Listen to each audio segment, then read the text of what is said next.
warahmatullahi wabarakatuh. Shalom, Om Swastiastu, Namo Buddhaya Rahayu, salam kebajikan dan salam sejahtera untuk kita semua.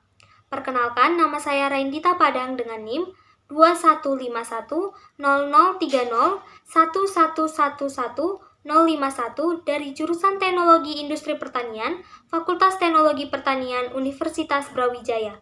Pada kesempatan ini, saya akan membahas tentang upaya peningkatan komoditas unggul di daerah saya dengan judul Potensi dan Strategi Pengembangan Komoditas Kopi di Kabupaten Dairi. Salah satu komoditas unggulan dalam subsektor perkebunan di Indonesia adalah kopi. Kopi merupakan suatu komoditas bagian perkebunan yang memiliki peranan penting dalam perekonomian nasional. Indonesia menghasilkan beragam jenis kopi, termasuk kopi spesial yang memiliki cita rasa tinggi dengan aroma yang spesifik sehingga tidak bisa diklaim oleh negara lain. Kopi merupakan produk yang mempunyai peluang pasar yang baik dalam negeri maupun luar negeri. Indonesia merupakan salah satu produsen kopi terbanyak di dunia. Menurut data statistik International Coffee Organization, Indonesia merupakan negara penghasil kopi terbanyak keempat setelah Brazil, Vietnam, dan Kolombia. Komoditas kopi menjadi komoditas perkebunan yang besar dan memiliki potensi untuk dikembangkan di Kabupaten Dairi. Kabupaten Dairi menjadi salah satu daerah penghasil kopi terbanyak di Sumatera Utara dan pada tahun 2010 menjadi penghasil terbesar di Sumatera Utara. Pada tahun 2015, produksi kopi di Kabupaten Dairi mencapai 1.775 ton. Terdapat beberapa faktor yang mempengaruhi pengembangan dan hambatan potensi kopi di Kabupaten Dairi. Faktor ini dibagi menjadi dua, yaitu faktor internal dan faktor eksternal menggunakan analisis SWOT. Faktor internal pertama yaitu kekuatan. Kabupaten Dairi berdasarkan keberadaannya menjadi wilayah yang strategis dalam pengembangan kopi, dikarenakan Kabupaten Dairi merupakan daerah dataran tinggi. Dari segi ketersediaan lahan, Kabupaten Dairi memiliki luas lahan sebesar 32.270 hektar untuk perkebunan, dengan luas dairi yaitu 192.780 hektar. Selain memiliki luas perkebunan yang luas, para petani memiliki pengetahuan tentang kopi karena sudah sejak lama digeluti. Kemudian, identitas kopi Sidikalang juga yang sudah dikenal di luar Kabupaten Dairi. Namun, kekuatan komoditas ini juga memiliki kelemahan.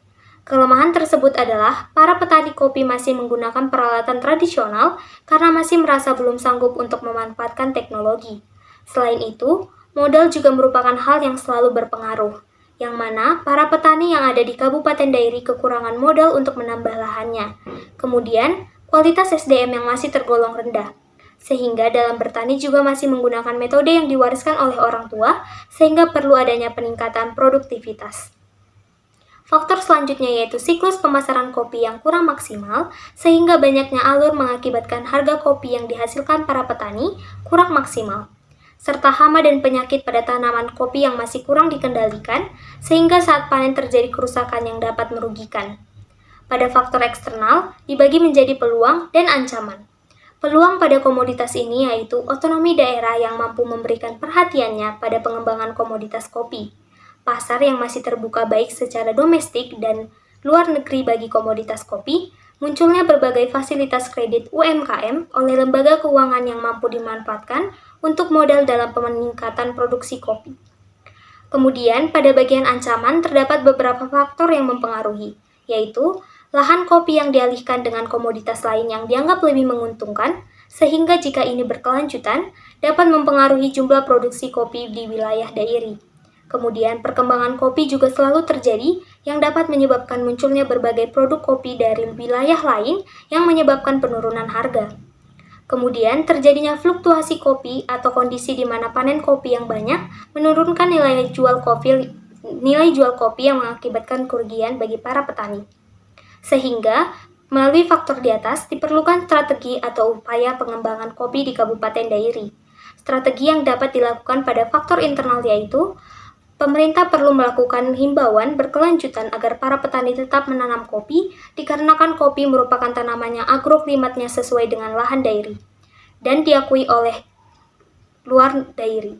Kemudian diperlukan promosi dan pengenalan produk yang lebih gencar dan kreatif serta inovatif agar dapat bertahan karena identitas kopi dairi sudah memiliki brand image yang baik. Lalu pemerintah juga melakukan kontrol terhadap harga pupuk serta alat yang digunakan agar harga pupuk seimbang dengan nilai jual kopi. sehingga penting untuk melakukan kontrol nilai jual kopi yang melalui campur tangan pemerintah. Kemudian, sebagai strategi faktor eksternal yaitu tetap memerlukan pemerintahan dairi. Pemerintah perlu menyediakan anggaran yang mampu mensubsidi peralatan yang diperlukan dalam komoditas kopi dengan peralatan yang sesuai standar. Selain itu, perlu sosialisasi lanjut bagi para petani agar tidak ragu meminjam dana pada fasilitas lembaga keuangan, serta perlu dibentuk asosiasi aktif petani kopi dairi agar para petani kopi dairi saling berbagi informasi serta pengetahuan yang mampu memajukan komoditas kopi di Kabupaten Dairi. Sekian penjelasan dari saya.